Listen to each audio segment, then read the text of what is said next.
Welcome to the Fieldclix tutorial on allocating time between activities in the mobile app. First, a brief overview. When you clock out, the system uses GPS data to detect on-site and office warehouse stops, linking them to their respective work orders.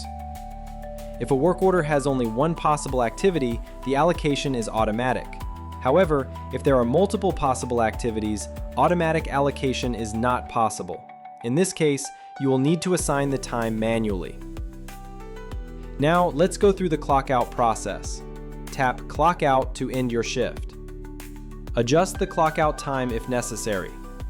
You will then be directed to the Activity Allocation screen. The app will prompt you to allocate each unassigned time period.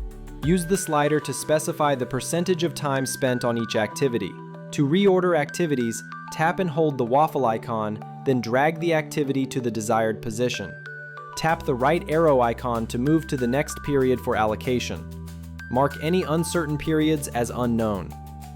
Once all periods are allocated, tap the green planner icon to submit your entries. You might miss the activity allocation during clock out, so you will be prompted to complete it at your next clock in.